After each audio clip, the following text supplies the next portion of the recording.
sur RMC, sur BFM Sport, sur rmcsport.fr, l'after jusqu'à 23h. Et voilà, c'est l'horaire de l'été. On sera également là demain de 21h à 23h. Oui, précise qu'on reviendra des horaires normaux très vite. Là, c'est l'été. Là. On peut faire le point.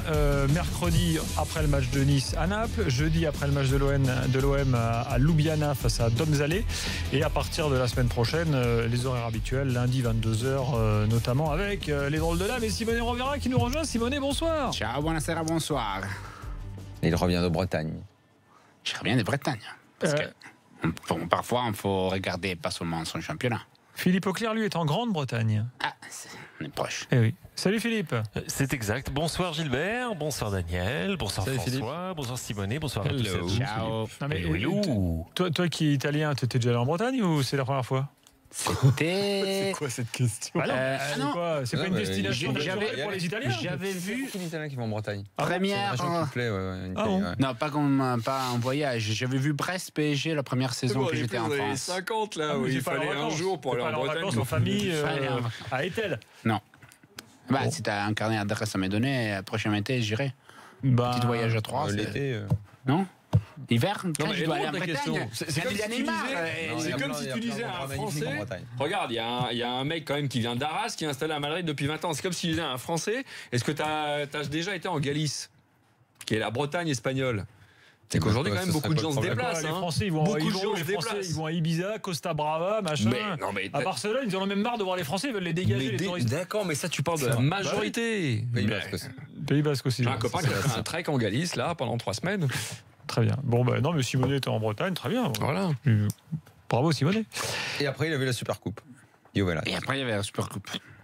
Il y a aussi la Ligue 2. Je veux juste qu'on fasse un point sur Nîmes-Nancy. Ensuite, on passe à vos avis, messieurs. Julien Landry. Il reste 7 minutes à jouer au Costières, toujours 0-0. Les Nancéens ont raté un penalty. Dembélé l'a mis sur la barre transversale de Marien et Alioui, lui seul à 6 mètres, a trop croisé sa tête pour tromper Geoffrey Jourdain. Toujours donc 0-0.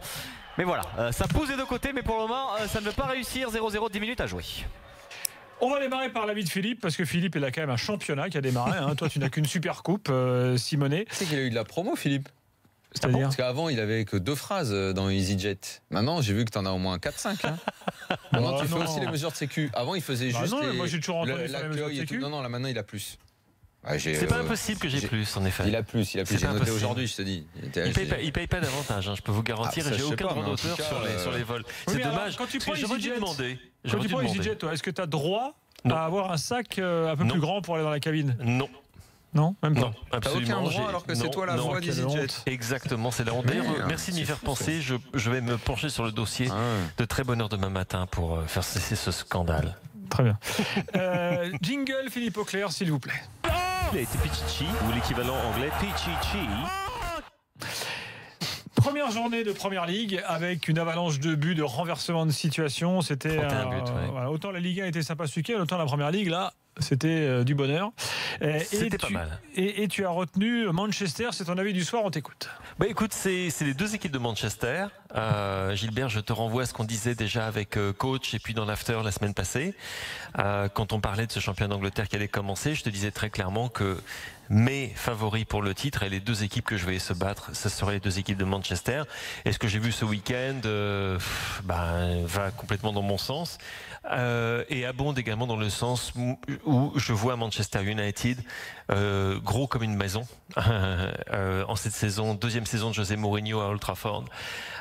J'ai été très séduit par ce que j'ai vu contre West Ham. Alors on va dire c'était West Ham, bien évidemment, ce n'était que West Ham, etc. Mais je vois une équipe très équilibrée. On avait déjà vu des signes d'ailleurs dans la Super Coupe face à un très très beau Real Madrid qui est de toute façon la meilleure équipe d'Europe, enfin du monde en ce moment. Et où ils n'avaient pas été totalement ridicules. Après la on en avait Super parlé, Coupe, Gilbert, hein. j'entendais des auditeurs dire ouais, Manchester c'est nul. Alors Ah bon moi j'avais pas trouvé. Non, bon. c'était pas nul, c'était inférieur d'ailleurs à ce qu'on a vu ce week-end en Première Ligue. Je parle de l'équipe était inférieure à ce qu'on a vu ce week-end en Première Ligue. Je les ai trouvés très impressionnants et il y a beaucoup de signes du côté de City comme du côté de United qui me convainquent que c'est là que le titre échouera en mai prochain. Donc tu ne te positionnes pas entre City et United? Ouais, moi aussi j'ai dit United depuis le début, je le dis depuis un bout de temps. Le recrutement, le fait que tu fais venir Romelu Lukaku, je sais que tout le monde pense qu'il a des mollets carrés ou je sais pas trop quoi, qu'il a des problèmes dans ses contrôles. Non mais les mollets, s'il a des problèmes, c'est que les ballons rebondissent sur les mollets ou sur la rotule. Et c'est vrai qu'il y a encore cette espèce de côté frustre chez Romelu Lukaku, qui est encore très très jeune. Mais c'est un finisseur magnifique. Ouais, mais en première ligue, ça va. Oui, mais pas seulement en première ligue. Son bilan, il a un vrai profil première ligue. Il y a des joueurs qui ont des profils. Il y a des joueurs qui ont des profils. Il a un profil. Il va faire très, il y a des mecs qui sont très forts en Liga qui en première ligue seraient vraiment moins à l'aise. Oui, et réciproquement, bien évidemment. Et également, bon, on en parlait déjà la semaine dernière, on en parle déjà il y a 2 semaines, c'était l'arrivée de Nemanja Matic, qui est tout simplement l'un des tout meilleurs milieux de terrain en championnat d'Angleterre. Ça, pour moi, c'est le grand mystère. Pourquoi il est parti de Chelsea? J'ai rien compris à cette affaire. Daniel, pourquoi Chelsea a laissé partir? Et apparemment, c'est une décision qui a été prise par Michael Emenalo et Granovskaya. Donc à savoir le directoire de Chelsea plutôt que Antonio Conte. J'ai entendu des histoires contradictoires à ce niveau-là, mais en tout cas, qui que ce soit qui soit responsable pour ce transfert, c'est du grand n'importe quoi. On l'a déjà vu d'ailleurs dans la Supercoupe d'Espagne, quand tu vois un mec briller autant dans une équipe qui se fait archi dominer en première période, tu te dis, le gars, il y a quelque chose. On était au courant de toute façon pour Matic qu'il y a quelque chose pour lui depuis un bon bout de temps. Élément indispensable de la conquête du titre de de Chelsea, excusez-moi, que ce soit avec Antonio Conte ou avec José Mourinho. Et c'est sûr, tu vois également la différence, Daniel, enfin, vous avez dû voir ça, le match, François, Simonet, Gilbert, tout le monde, vous avez dû voir la différence dans le rendement de Paul Pogba. Quand il a de la liberté, et quand tu as Matic qui fait le boulot, tu ajoutes à ça Juan Mata, que j'ai trouvé très bon, comme d'habitude. J'ai trouvé un Marcus Rashford très, également lui aussi. Il y a de l'effectif, il y a de l'effectif, c'est clair. C'est du lourd. Et c'est beaucoup plus équilibré, si vous voulez, que l'effectif de Manchester City, qui d'un point de vue offensif, je serais d'accord avec vous si vous me disiez qu'il était supérieur. Il l'est. Mais par contre, au niveau de la défense et du milieu de terrain et du gardien, offensivement, City c'est supérieur à United, tu dis? Ouais, écoute, pourquoi tu vois, dis ça? Gabriel Jesus, Gabriel Jesus, c'est cool. Kevin De Bruyne, David Silva, Bernardo Silva, Raheem Sterling, Leroy Sané, ça fait beaucoup de monde. C'est une belle équipe, mais tu regardes par contre ceux de Manchester United que tu as cité juste avant, ça va. Ça régale aussi. C'est pour ça que je vous dis qu'à mon sens, le titre ira dans l'un de ces deux clubs. Le titre échappera à Londres et échappera à Leicester et reviendra à Manchester pour la saison 2017-2018. Bon, donc merde, je me mouille un petit peu. Arsenal, alors non, mais je les vois terminer dans le top 4 sans ils ont recruté qui, Arsenal, en fait? Excuse-moi? Ils ont recruté qui, Arsenal? Il y a un certain Alexandre Lacazette. Oui, Lacazette, je sais. Et il y a aussi Sead Kolasinac qui a été. La chose principale, je dirais, Daniel, pour savoir s'il y a eu enfin un peu de gros mouvements, tu vois. Les gros mouvements pour Arsenal serait plutôt éviter les gros mouvements, puisque tu veux conserver Alexis, ça semble bien parti. Tu veux conserver également Mesut Özil. Et tu veux conserver Olivier Giroud. On y viendra dans un instant, puisque ça fait partie des sujets qu'on demandait. J'ai posé la question sur Twitter. De quoi voulez-vous que nous parlions après les de Manchester? Réponse numéro 1, Wayne Rooney. Réponse numéro 2, Olivier Giroud. Réponse numéro 3, Diego Costa. Excellente initiative participative de Philippe Auclair, qui donc lance sur Twitter le programme. Oui, c'est Chabon Delmas. Non, très bien. Écoute, oui, mais pourquoi pas? Il faut respecter la nouvelle société de Philippe Auclair. Il y a des gens qui disent de quoi voulez-vous parler, mais finalement ils parlent de ce qu'ils veulent. Donc, non, mais j'ai annoncé la couleur. Donc si on parle pas de Wayne Rooney, de Olivier Giroud et Diego Costa, on est mal barré. Juste avant que tu en parles, 2-3 petits tweets. Choqué qui nous dit: moi je retiens les défenses en carton qui assurent à l'APL une exposition imméritée grâce au spectacle. Oui, c'est vrai qu'il y avait des défenses en carton. Et je ne le.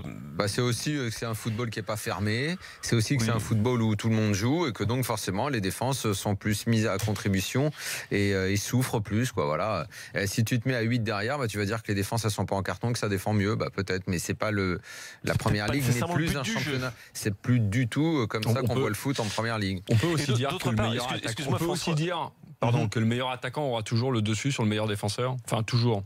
Plus souvent le dessus sur quel schéma tu le mets en face. Et comme par hasard, quand tu fais des comparaisons sur les défenses en carton, ils ont des attaques flamboyantes aussi, les Anglais. Après, les Espagnols, c'est les meilleurs à mon sens. Donc oui, peu importe. De toute façon, on est tous d'accord là-dessus. Non, c'est juste pour dire que c'est pas par hasard si les deux équipes dont j'ai cité les noms, à savoir United et City, n'ont pas encaissé de but lors de cette première journée. Et que c'est la meilleure défense généralement qui fait le boulot. Tu vois les résultats de Chelsea et de Tottenham l'année dernière. Tu vois Tottenham également il y a 2 ans. Ça sera toujours l'équipe qui aura le meilleur équilibre, qui sera championne, raison pour laquelle je mets Manchester United devant Manchester City. Oui, après on les a vus contre Brighton, c'est ça, City. Oui, absolument. Ils ont un peu mis du temps quand même à débloquer la situation, même s'ils ont archi dominé. Oui. Et puis West Ham, c'est un club avec une autre histoire que Brighton évidemment, mais c'est une pâle copie c'est un club, tu regardes les noms, François, et tu te dis si cette équipe-là avait été mise ensemble il y a 5 ans, ça aurait été une super équipe. Ouais. Malheureusement, ils ont 50 plus. Et je pense au pauvre Pablo Zabaleta, qui est un joueur que j'adore et que j'admire. Il a connu une après-midi très compliquée face à Marcus Rashford et Anthony Martial, entre autres. Il n'a pas été le seul à West Ham. Bon alors le sujet numéro 1 que les tweetos voulaient te voir aborder, c'était donc Wayne Rooney. Ça m'a un peu surpris, mais je pense que ça montre le degré d'affection que l'on peut avoir pour ce joueur. Non, mais c'est quand même une histoire extraordinaire. Quand tu penses, il quitte Everton en 2003, il revient en 2017, et son premier match, c'est lui qui non seulement marque, mais qui marque le but décisif, et un beau but, un but très rounéen. En plus, cette tête était... je veux dire, tu pourrais masquer son visage, tu pourrais deviner qu'il s'agit bien de Wayne Rooney. Et ça a quand même une valeur de symbole. Et il y avait une véritable émotion et du côté de Wayne Rooney et du côté du public, ce qui n'était pas gagné parce que quand on a annoncé son retour à Goodison, il y a pas mal de supporters des Toffees, j'en connais franchement beaucoup. Qui avaient peur qu'il en touche plus une. Oui, et qui avait une relation un petit peu ambiguë. Qui se disait ok, mais bon, il est parti 17 ans quand il aurait pu faire d'Everton un club au moment en plus c'était le Everton de David Moyes qui flirtait avec la Ligue des Champions tous les ans. On disait mais peut-être que Wayne Rooney ça va être celui... Objectivement, tu penses qu'il aurait eu le même palmarès en restant à Everton? Même palmarès, non. Le même palmarès, non. Non, mais que les supporters d'Everton se disent il est parti très jeune, il aurait pu rester un petit peu avec nous parce que c'était vraiment un gamin du club, ça on le sait, il l'a toujours dit. Oui, il y a un côté amour déçu, quoi. Voilà, tu vois, Mais d'un autre côté, cela dit, il n'y a pas de huée, il n'y a pas de bronca ou quoi que ce soit. Je dirais que c'est le but qui a permis en quelque sorte la réunion au sens propre entre le joueur qui avait quitté ce club donc en 2003, ce joueur qui est un supporter d'Everton lui-même, qui est un supporter d'Everton et qui l'est demeuré, et puis un public qui avait une relation un petit peu ambiguë à son égard, comme on l'avait vu d'ailleurs lors de son match de jubilé, qui était comme par hasard entre Manchester United et Everton. Donc de ce point de vue-là, c'est important, et c'est également important dans la mesure où on se disait, Rooney qui arrive à Everton, est-ce que ça serait pas tout simplement un gros coup de pub pour ce club qui a un nouveau propriétaire ou un nouvel actionnaire majoritaire qui cherche à se développer. Il est britannique, britannico-iranien. C'est un grand ami et en fait c'est un associé d'Alisher Ousmanov, le second actionnaire d'Arsenal. Alisher. D'accord. Ali très cher Ousmanov. Président de la Fédération internationale de... Je sais plus. Il s'occupait d'escrime dans d'escrime. Oui, un passé assez intéressant, mais on reviendra sur Ousmanov un autre soir. Un passé comment un passé composé de choses diverses et variées. Non, parce que maintenant, moi, je m'intéresse aux propriétaires et à leur vie, parce que comme je cherche à avoir les définitions de l'indécence et de qui dirige quoi dans le foot et tout... Tu cherches quoi? Avoir des définitions sur l'indécence et sur qui doit gérer le foot et sur... le côté clean des propriétaires. Ça fait une grosse journée, dis-donc. C'est terminé c'est une entre grosse journée, Nîmes et mais c'est un peu Nancy. pour savoir, quoi, tu vois. Julien Landry. Oui, c'est terminé à l'instant sur ce score de 0-0. Les Nancéens ont raté un penalty à la barre transversale de Dembélé. Nancy n'a toujours pas gagné cette saison après 3 journées et les Nîmois ont toujours autant de difficultés à s'imposer à domicile. L'année dernière, il y a 2 ans, ils avaient fallu attendre la 6e journée et c'est toujours pas encore après 3 journées que les Nîmois s'imposent au Costières. 0-0 ce soir. T'as vu la banderole? J'ai vu la banderole, stop Avec aux les interdictions de déplacement, évidemment, et les crocos qui veulent récupérer leur blason. Parce que Nîmes Olympique. Attends. Oui. Banderole à Nîmes, stop aux interdictions. Donc aux interdictions. Ah oui, il n'y a pas de S à interdiction. AUX, Oui, interdiction sans S. Non mais les mecs là, c'est. Ils n'avaient pas de place sur la banderole. Non mais ils n'avaient pas de place. Une banderole de 50 mètres avec des fautes de niveau CE1 quand même. Je suis d'accord. Excusez-moi, supporters nîmois, vous êtes décrédibilisés. Oui. Au niveau orthographe en tout cas. Au niveau orthographe. Parce que les Nancéens étaient interdits de déplacement, tout comme tous les supporters quasiment depuis quelques mois en France. Merci Julien, bonne soirée. Bonne soirée. Alors, on a donc Rooney, ok. Giroud. Ah oui, ça c'est un sujet très intéressant parce que le nombre de... J'ai été surpris par la couverture médiatique sur ce qui s'est passé lors du match d'Arsenal contre Leicester, qui était vraiment un match de dingue, où il y avait vraiment des défenses en bois, en carton, vous pouvez les appeler comme vous voudrez, mais il y avait également une intensité, une passion, une ferveur, y compris du public, qui était tout à fait remarquable. Et Olivier Giroud, une fois de plus, a été celui qui a apporté la délivrance pour Arsenal. Mais je ne m'attendais pas nécessairement à ce que ça soit célébré de cette façon dans les médias britanniques. Et ça l'a été. En ce sens que tu aurais pu t'attendre à ce que ça soit par exemple Lacazette, qui marque son premier but pour Arsenal au bout de 98 secondes, je crois, ou 96 secondes. Donc c'est presque un record en Première Ligue pour son premier match, qui fait d'ailleurs une bonne rencontre, qui dure les 90 minutes. Tu penses au scénario de la rencontre, tu te dis oui, on va faire un truc sur Wenger, le fait que cette année ils gagnent 4-3, l'année dernière ils avaient perdu 4-3 contre Liverpool, et en fait toutes les photographies c'était Olivier Giroud. Et je crois que ça en dit long sur le changement de statut de ce joueur auprès des supporters d'Arsenal et également auprès des supporters en Première Ligue. En ce sens que c'est un phénomène assez particulier. L'année dernière, il a vécu une saison difficile, on le sait. Il a d'abord été blessé, il revenait de l'Euro, ensuite il a été blessé. Il a été laissé sur le banc par Arsène Wenger. Wenger qui a également préféré mettre Alexis Sanchez en avant-centre. Donc il a pas joué autant qu'il l'aurait souhaité. Il a terminé avec de bonnes stats. Et je crois que le public d'Arsenal était très sensible au fait qu'ils ont vu un joueur qui vous m'excuserez l'expression qui est un petit peu impensif, mais qui se déchirait pour son équipe, malgré un statut qui n'était plus le même. Et ils ont vu également un joueur qui a pris la décision, alors qu'on lui proposait davantage d'argent ailleurs, et ça je peux vous le confirmer, Où ça? À Everton, en l'occurrence. Pas à Marseille. Je ne pense pas. Ouais, je suis pas sûr que ça ait traversé son esprit à un moment. Et il a pris la décision de rester.